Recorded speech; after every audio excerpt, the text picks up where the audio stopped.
Welcome back to the Run Dusty Run podcast, where runners from all over the world share their stories and running journeys. Along the way, we hope you'll be encouraged, inspired, and that community will be built. Today, we have a very special guest all the way from the state of Virginia. Welcome to the podcast, Caitie Reed. Caitie, thanks so much for joining us today. Thank you for having me. I'm so excited. All right. Well, Caitie, you have been informed and pre-warned before we recorded.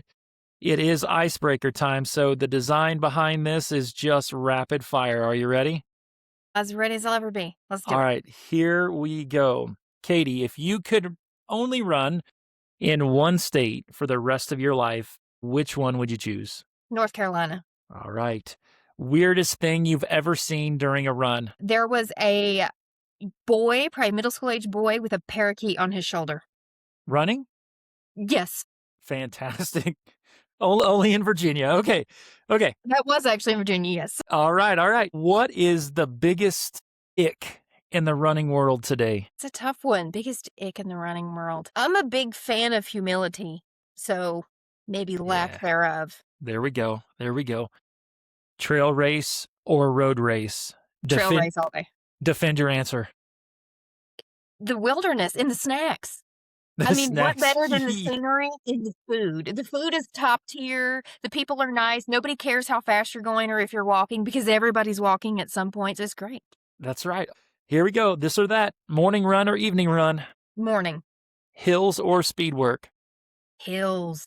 Rain or wind? There's no bad weather, but I'm going to say I would much prefer rain than... Okay. So I think I know how you're going to answer this question Okay. next. Treadmill or 100-degree heat? They both can equally be good and bad, but There you go. I'm gonna say that if I did not have a treadmill, it would be 100-degree heat to get the run in. But if I had a treadmill, I'd probably use my Peloton. All right. Would you rather have a fantastic-looking marathon medal and a cruddy-looking marathon shirt, or a fantastic-looking marathon shirt and a cruddy-looking marathon medal? The shirt. Because more people will see the shirt because I wear my shirts a lot. Right. I'm always super proud.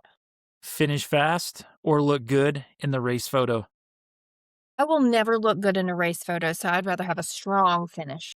All right, Caitie. If there was an anthem to your running, you could only listen to one song, but you had to listen to one song, and you had to listen to it for entire...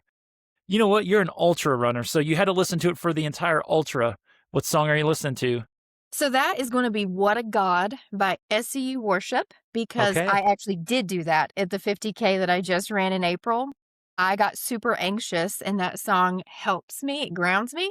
And I listened to that song back to back, the 12-minute version, for 31 miles. That is a first on the podcast. That is awesome, and it's a worship song. Shout out even to SCU better. Worship. Fantastic. All right, I have just one more question. Okay. Most embarrassing thing that's ever happened to you on a run, what is it? So I run at the indoor track recently. This was probably about 3 weeks ago, and I call this spiritual warfare. That's what I'm claiming this as spiritual, because I was on an indoor track that I have run on many times in the same shoes that I have worn on same said indoor track. I fell not once, but twice in front of a large group of single men who were playing basketball, and I tripped over nothing. There's nothing there. And it, like, the first time I was like, okay, you got me. I'm going to get up, dust. I'm fine. And then it happened again. And I was like, well, this is going to be a 1.17 mile run today. That is fantastic. So it was kind of a catastrophe. I was probably a Facebook post somewhere.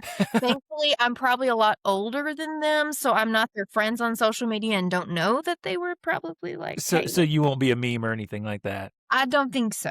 I could be, but I won't know about it, so I'll just be blissfully unaware. All right. Well, you survived it. Caitie, thanks so much for being a good sport on that. Of course. Oh, I love it. So, Caitie, tell us a little bit about yourself, where you're from, and how on earth did you get into running? Okay, so I am from a tiny corner of Virginia, so Southwest Virginia. I live in a perfect location to where I am 30 minutes from West Virginia. I'm about an hour from Tennessee, and I'm about 30 minutes from North Carolina. So I can travel, be in one of any three states relatively quickly. So tiny little corner of Southwest Virginia. Super proud of the Appalachian Mountains. Love being here. It's beautiful. It's a quiet little town. So I'm a nurse. That is my profession. So I still actually work part-time at a local hospital on the weekends. My main job now is I've transitioned for the last 6 years into being a nurse educator. So I teach community college level nursing. So that's what I do. The running piece, so I hated to run in high school, which is so funny. And it's often, I think, a lot of runner story. They'll tell you like, "Ah, you couldn't catch me running." For sure. I was an athlete as a kid. I was a competitive swimmer. I swam on 2 different swim teams. I was in a pool 7 days a week. That's why I tell people all the time, I was like, "I don't girl well," because I never really learned how to fix my hair or wear makeup because I was always in a swimming pool. And it sort of defeated the purpose of that. I had a rotator cuff injury when I was about 13. And so that derailed every plan that I thought I had for myself, but the Lord will do that sometimes. He's got other plans, bigger plans. And I had to figure some things out. I had a kid really young in life. And so I've devoted the majority of my adult life to being a mom. And so once she kind of got to the age where she could do for herself, I was like, well, what does Caitie want to do? So I started walking. And then my body was like, it wants to move a little faster. And so I started running. And it's worked out really well to be kind of a therapeutic thing for me. And it from being able to say, hey, I ran 1 mile to now 31 miles and beyond. So Yeah, it's just sort of evolved, but it's been very therapeutic. It's been a safe place. It's become a hobby. It's been a community. sure. It is now a ministry for me. So it's been really, really rewarding, to be honest. Awesome. So just scrolling through your profile here, looks like you've had some half marathons, you've had some ultras, and kind of everything in between. Tell us a little bit about your race history and what all that's involved. So in the beginning, a lot of it was just runs, without racing. And then finally I was like, maybe I can do a 5K or two here and there. And then that became a 10K. And I sort of sat on that for a while. I do love a good 10K. And then I was like, 2 years into running kind of consistently, I was like, I wonder if I can do a half marathon. And I remember kind of Googling some training plans because still totally didn't have any idea what I was doing. And I was like, I've got to run 10 miles straight. How am I ever going to do this? And I remember getting out there and doing it. And I had a lot of friends that were really encouraging. And I can remember how intimidated of that 10, just that 10 miles. Like I couldn't break that Uh-huh. barrier. And finally, the day of the half marathon came, and I was like, well, I've got to do 3 more miles than the furthest distance I've ever ran at one time. Like, how am I going to do this? Doing that half marathon, that very first one back in 2022, sort of changed the trajectory of everything. Once I made it past 10 miles and was able to do that successfully, I was like, I can do anything. So after the half marathon and I got really comfortable with that, I was like, I'm going to do my first marathon. So I did my first marathon. It was the Richmond Marathon. They say it's the happiest world, like the world's happiest marathon. Yeah, I've heard It is that. actually super great. The communities of Richmond, Virginia, they're amazing to support runners. And I made it through that one. I did have some hiccups in the middle of that marathon. I jokingly say that I made it to mile 16, kind of like year 16 of life, and everything fell apart. You're not the only And one. yeah, I made it to mile 16 and I really did just like but I finished, so I made it the additional 10 miles. There you go. And then from there, I was like, I'm doing an ultra. Yeah, And so I've done several 50Ks. And I have to say, I think 25K is probably my favorite distance. I just love a good 25K. I don't know why, but my brain is super satisfied with that. But I've done a couple 50Ks and okay. that's a rewarding distance. It really is. So tell us about your favorite race. What's been your favorite and why, and kinda walk us through what led Yes. up to the race, and how you felt when you crossed the finish line. Okay, my favorite race. I have lots of I love them all. Sure, I do because I think every finish line is a privilege. that's right. My favorite one. I'm gonna have to say my favorite race is probably the 50K that I just did in April, and I've done that race before, but this particular time doing it was my favorite. So it is the New River Trail Races. It's from Southwest Virginia Running, which is a running community where I'm from. They host several races. I like that one because I trained differently and I was able to knock off about 40 minutes from my previous, so I got a PR. Wow. This race is hosted on the trail that my father is credited for developing, the New River Trail, so it has some Wow. sentimental For value. sure. And to be able to achieve that goal with friends and the supporters and the nonprofit that I work for had a booth there. They were supporting runners, and so just Mhm. the community, the fellowship, the environment, and the achievement Yeah. has made that one my favorite. Leading up to it, I knew that I wanted to break 8 hours. When I had done it the first time, I was like, "I can do better. I know I can do better than this." And so when I signed up for it again, I completely redid my entire training strategy, and that is what changed the game. I decided that I was going to be very intentional about walking instead of running and then your body saying, "No, we need to walk." Right. So, rather than just waiting until my body said no, just I did 3-minute runs and 90-second walks, and I did that consistently throughout the entire thing. I did not get an injury during the training block the 18 weeks before. Mhm. I actually lost a little bit of weight because I think my body wasn't in that fight or flight, let's, preserve everything we can because 'cause we're Yeah. super stressed state, and I was the healthiest I think I had ever felt in a while with during that training cycle, and Yeah. it all was from walking. It was all from using the run walk method. I think that is such an incredible part of training, and I'm so glad that you brought that up.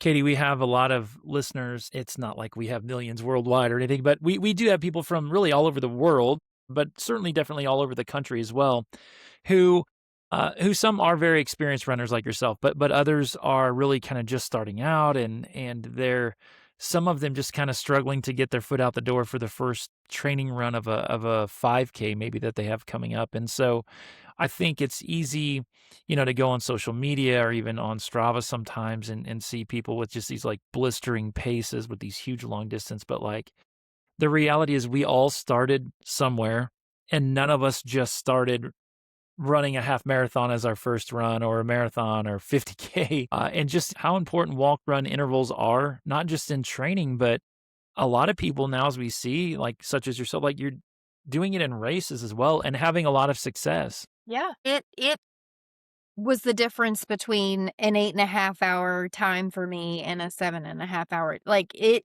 made the Wow. difference for my body, it made the difference for my performance, it made the difference with my recovery.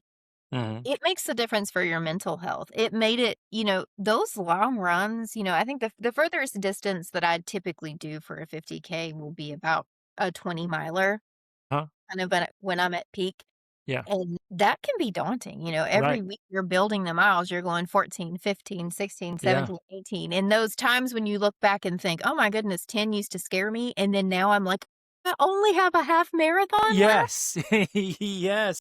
Like, you get so excited to have just 13 miles left, and that, like, it became a job sometimes. It was like it was competing with everything else, and then slowing it down and just walking. I took a friend with me one day, and this is the first time she'd ever done it, and we had gone 5 miles, and she hadn't even realized it. She was like, "How many miles have we gone?" I'm like, "We've ran walked 5." She's like, "We've made it how far?" She's like, Yeah. "I was having so much fun." So I do think that it changed not only my physical health and my performance, but also my mental health, and that training block is one of the best ones that I've had, Awesome. just from walking. And just a consistent 3 minutes run, minute and a half walk. Just Yeah. And the people that like, there were other people doing the 50K that were like, they were doing run walk intervals yeah. too, and we would sometimes line up together and sometimes we wouldn't, and Sometimes they'd be stagger. like, "What are you doing?" And I was like, "Well, I'm doing 3 minutes and 90 Yeah. seconds," and they're like, "Oh, we're doing like 2 and 2 or 2 and Yeah. 1," or everybody's algorithm was a little bit different. Yeah. And so it really just based on what your needs are. I had just trained for me, it did something to my brain to make me feel like, okay, well, I'm running a little bit more than what I'm walking achievement-wise, Right, and right. still allowing myself to rest, and Yeah. it just did something for me mentally, but the ratio is honestly no different than, if you did, like, 2 to Right. 1. Right, right, It's the same ratio. right. I like it. Very, very cool. So, Caitie, as I kind of referenced, we're getting to that part of the year. It feels like where people are starting to gear up their training plans for their fall marathons or fall ultras or races or whatever it might be. And so maybe just getting into those training cycles or getting really close to it. And we know at the beginning there's a lot of excitement because it's a new training block and you're excited and you're ready to set the world on fire and you've got your eye on the prize and getting to that start and finish line. But then we always know that along the way, somewhere in the middle, there begins to be this lull where the long runs get longer and it feels like it's piling up and it's hard to see light at the end of the tunnel. So, Caitie, what have you found works for you to just keep going, just to get out the door and stick with it? There's a couple of different things I've had to do. If I feel like my attitude is not in the right place, I may look and see, like, okay, is this a sign that you're burnout and you need rest? Is there a day that you can, maybe could you push your long run to the next day? Because you got to be in the right headspace for it. If not, I'll say, well, can you break it up? And I know that there's a lot of benefit to doing it all at once because of that mental endurance. But also, time on feet is just as important as well. So I may try to do a little bit in the morning and then the rest of it later if that helps me out. Another thing that I have found that's really important, and I think sometimes this intimidates folks, is my friends. I am very blessed. I have a lot of really great running friends, but they're all like eons faster than me. And Mhm. I know that when you're maybe getting into something and it's relatively new, that can be intimidating. Like there are Yeah. people that I'm not super fast in my paces, but I also train for endurance. So I'm intentionally Mhm. backing things off Mhm. strategically. There might be someone that might look at my 5K time and be like, wow, she can maintain about a 9-minute pace in a 5K. That's terrifying, Mhm. and they may not wanna run with me, and so my friends are like 7-minute mile paces, and that's terrifying because I can't maintain that, but I'm very fortunate that they're so kind and so encouraging that even though I'm not their pace, they will go my pace just to support me and be there Yeah. for me, and that's what I need, and so, realizing that there really is no competition there has been helpful, and so just bringing a friend that can hold you accountable, can be supportive, that, might say, "Hey, let's just walk a little bit. Forward motion is forward motion." Just to have that support, that has helped me tremendously. One of the things that I know, I have to believe you know this, in the running community, as you mentioned, is just how supportive and encouraging it can be. It's interesting to me that in other, we'll say, physical fitness realms, it tends to be a bit more sort of dog eat dog and trying to, well, let's just say a little less humble. But in the running world, it seems like whether it's social media or locally with friends that generally speaking in the running community, it is so positive and so encouraging. And I mean, really how I came to a point to inviting you onto the podcast is just through the encouragement on Instagram, just among the running community. So share with us, if you don't mind, a little bit about just how that's benefited and blessed you in your running journey. My friends on Instagram, I call them my friends. I call everyone friends, but my friends on Instagram have been extremely supportive to see what they're doing, to learn from them, to build them up. Often, social media can be so negative, and our central nervous system is not hardwired to absorb that much negativity on a daily basis. And I know that they call it doom scrolling, but even still, like if you're even trying not to doom scroll, you're just trying to, see the back to school pics of your Yeah, yeah, friends, yeah. Facebook of their kids, but you just are continuously inundated with negativity that's really hard. The thing that Instagram has done for me with, following runners and it monitoring, I guess, my engagement with the platform is I'm so happy when I'm on Yeah. Instagram, 'cause and I can tell my mood changes because everyone is like wow, how cool you signed up for this marathon. That looks fun. Or like, I got to remember to support that person. Or, oh my goodness, they achieved this goal or they got whatever it was that they were trying to do, or they got out of bed today. Like that Yeah, was yeah. what they wanted to do. And that's all they could do. And they rode their bike for 15 minutes and they're proud of themselves and just that happiness. It fills me up. It's like if I'm feeling empty, I can get on there and see people that are virtually complete strangers from across the world and across the country, but they're doing wonderful things and we're like minded and we have the intention to support each other. It has been life-changing.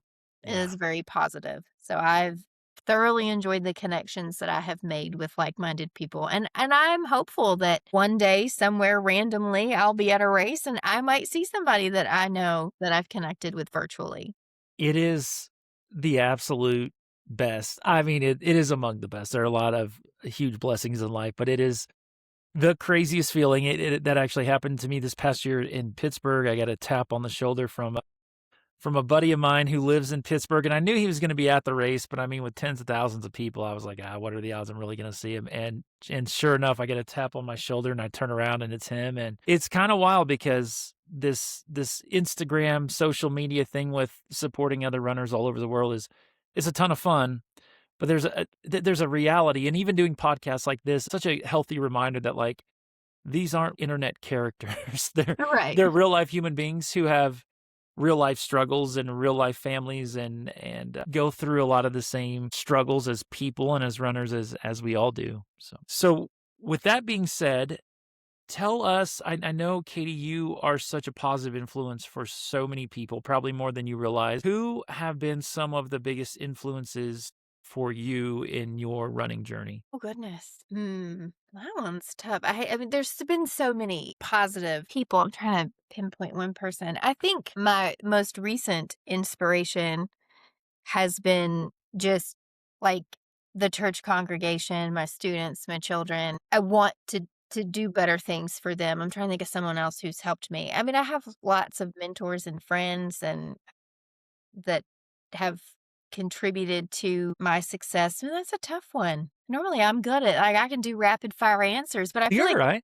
so many people that I can there's too many to count that I could really Yeah, I no, feel no, no, like I get it, and it almost feels like you're doing someone an injustice or disservice yeah, to name just 1 or 2 when there's so many. yeah. Yeah, yeah, I'll just make a blanket statement. I have so many people that have inspired me to want to do better and be better. And I think, my relationship with the Lord is a really big part of my life. And if you had have asked me 3 months ago if I was going to be a ministry leader at my church for a run walk ministry, I probably would have laughed and been like, "There's yeah, no way." But yeah, just that opportunity that he has trusted me with yeah, to be able to take this and run with it, and of course, our pastors, that's been huge too. So, I have lots of things that inspire me. And as a nurse, I think as a giver and as somebody who is a caretaker and wants to help people, that it also plays into a lot of running and that sort of thing, and wanting to see other people get active and do that sort of thing. for sure. And so, Caitie, you sort of touched on it just a little bit. As a person of faith myself, I'm curious to know how has faith played a role in your running journey? I've seen some of your posts, and they're so spot on. Yeah, just share with us a little bit if you would on just Yeah. how faith has played a role in your running journey. So in the beginning, when it first started and I kind of was needing to find a hobby, if you will, or find what I was good at or what I liked, my entire life had been devoted to being a mom. And, I lost my dad, who was a really important person to me when I was about 22 years old. And so I kind of moved away. Like, I always believed, but I kinda stopped going to church a little bit, just the trauma. Like, I still had a relationship with the Lord, but it was a little not what it is now. And one day, my friend and I know that she was praying for me, and this was shortly around the time that I started running and really getting involved in races and stuff. I know she was praying for me. She invited me to church, and I kinda just found a home there, and once I started to repair that relationship with the Lord, I feel like my runs became a way to talk to him Mhm. and to kind of to build on that and maximize my faith in a way where I can go out into the woods and I can have that moment and I can find peace and we can really talk and he could really reach me with whatever it is that I needed to work on for me. And so my long run sort of became an opportunity to worship. And I know that he has been with me and he has blessed me with all of these opportunities that I've had. He's put me there. And so Yeah. he's realized I've found a hobby and he's put me somewhere and he's using the thing that I enjoy to glorify his kingdom. Mhm. And I feel strongly about that. So I think that my Yeah. running has definitely helped. It just strengthens my faith for sure. Love it. Love it. I I I heard you mention a word and it catches my attention because I use it frequently as someone who is blessed with the opportunity to preach on Sundays. To that word entrust. It running is just this beautiful gift that I think maybe some of us go through our early lives and as an athlete all the way through high school, I love sports, but I viewed running as a form of punishment because that's how it was often wielded. Yeah. So obviously, I made some poor decisions in terms of my physical health as the years went on, and that led to some mental health things as well, I think. But just that idea of I feel like you don't realize it until you realize it, what a gift that running is, and that is a gift entrusted to us by our creator. And how we choose to use it, I think is very important. And so I love that idea to hear at your local church that you've started a ministry to get people involved to share that gift of running that you've been blessed with. Tell us a little bit about that if you don't mind. Love to. So we actually, it's called Walk by Faith Ministry, and we do running and walking. I have some team members that help me. One of them takes the walkers, one of them takes the runners, and I kind of float in between. We do some devotions and we take prayer requests and that sort of thing. And we go to various different locations is the plan. It's still relatively new, but we have a centralized kind of a walking track that's kind of in the middle of where most of the congregation would live and there's no like parking constraints or anything like that. So there wouldn't be any type of barriers for participation. And we just kind of meet people where they are. We encourage people throughout the week if we're not meeting, post on social media, tell us what you're doing. No activity is too big or too small. And so we we have that engagement part. We'll meet with people and some people might be like, "Oh, I can only do a few laps." For example, and that's okay. This is the kind of ministry and opportunity I think when I first went to a church many moons ago, I remember, like, I can't sing, I can't dance, I can't bake, I can't paint. So what can I do, you know? Yeah. And children's church was full, so I just didn't know what to do, and then when I started going to my church and they needed some volunteers for the medical team, I was like, "Well, I can do that." And so then, I found my niche, but I wonder if there's other people that maybe don't feel like they can sing, dance, bake, paint, Yeah. or be a nurse, but Yeah. what can they do? Well, they can put one foot in front of the other. So Yeah. they can be a part of our team, and they can Yeah. come, and they can worship with us and build a community, and we can help people support their goals, whatever they are. Yeah. So that's what our intention is, and the weather has really put a wrench in some of our plans. We've had to cancel a few of our meetups just simply because the track stays a little slick, and we may have some folks that have different limitations, and we don't want Sure. anybody to fall. Yeah. But hopefully, we will get some decent weather, and we can start meeting up again. That is fantastic. That absolutely incredible. So, Katie, I know you have a lot going on in your life and in your running journey. What race do you have coming up next? What are you getting ready for?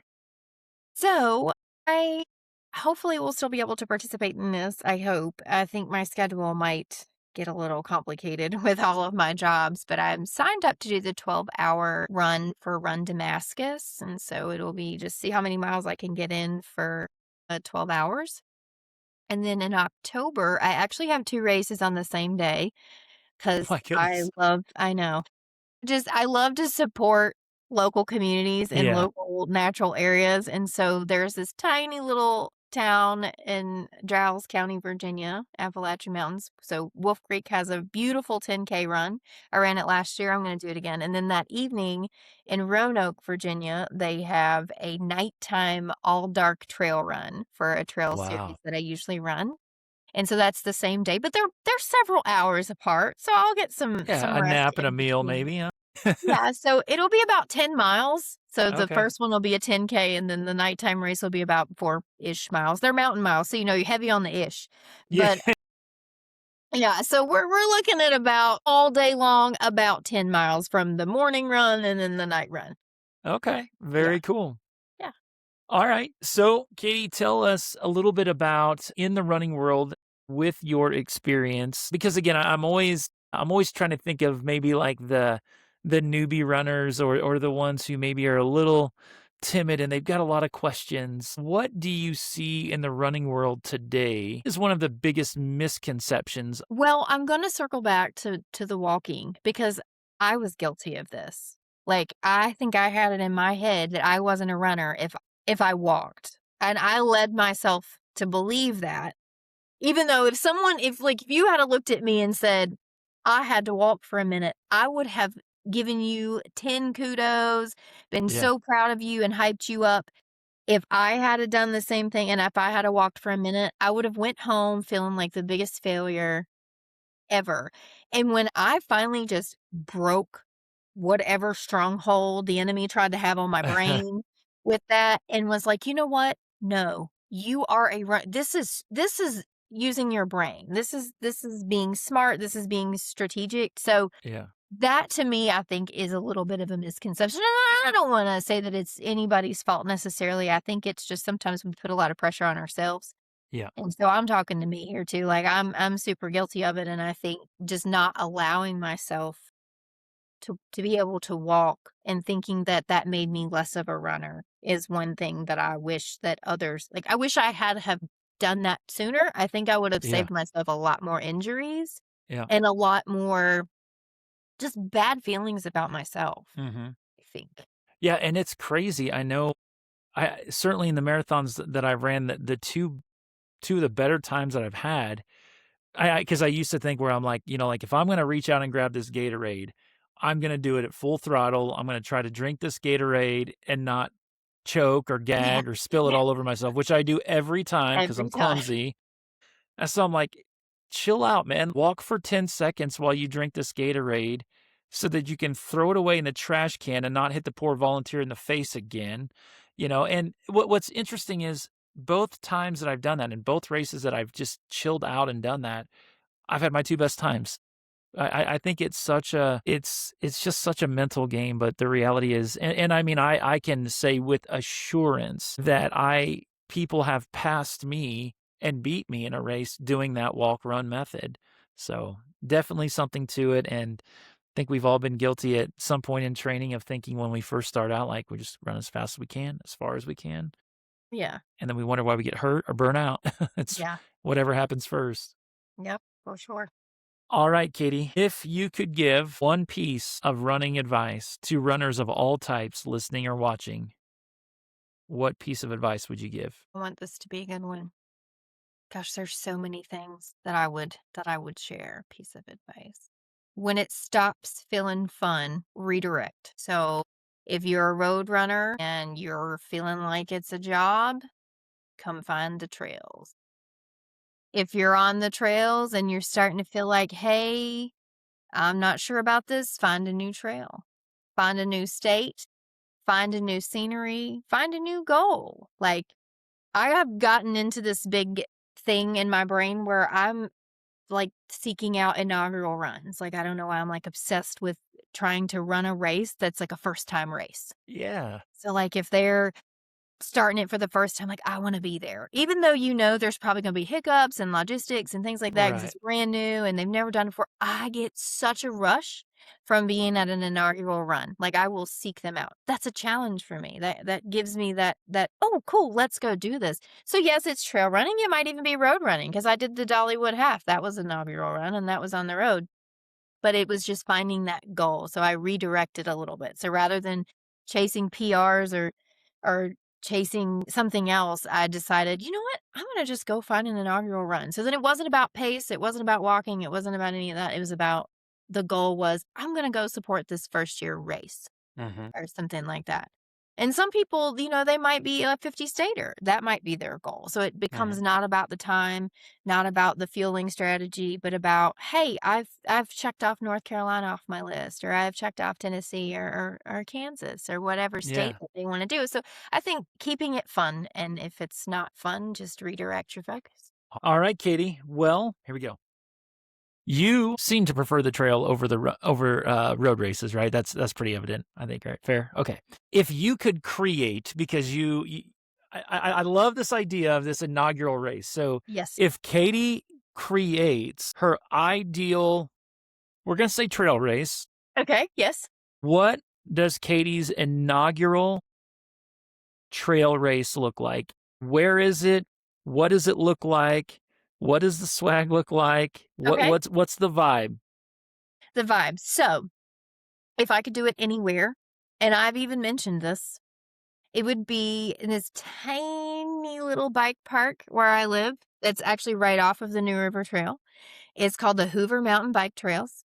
So it's got about there's like a larger loop and a smaller loop. So it would have to be kind of a looped course, if you will, but it's great for beginners, great for experienced people, decent parking. So I would probably do a timed course. I would probably do like however many laps you can get in within a few hours, swag. So I do love a good t-shirt. I also love a good hat. Socks, though. You can never have too many good pairs of socks. Agreed. So might be socks. That might be Okay. the swag that I give. Now, the thing that I would put the absolute most emphasis on is going to be the food. Okay, that was my next question. Yes. So I love food, pickles of every variety, pancakes. Love the Yes. tiny little silver dollar pancakes. Those are a big one. Chips, soda, water, Gatorade, calorie drinks, electrolytes, candy, nerd gummy clusters. I mean, we would just have an assortment. Okay. Just a whole buffet spread. Like before, after, during. All right. Well, Caitie, this has been a blast. Thank you so much for joining us today. Wishing you all the best with your upcoming races, with your ministry as well. That's super super cool. Excited to see and hear what comes from that down the road. And again, just wishing you all the best. Thanks for joining us today. Thanks. It was so great to be here. You bet. Well, this has been Caitie Reed, all the way from the great state of Virginia. And this has been the Run Dusty Run podcast, where we continue to encourage you to keep showing up and keep going.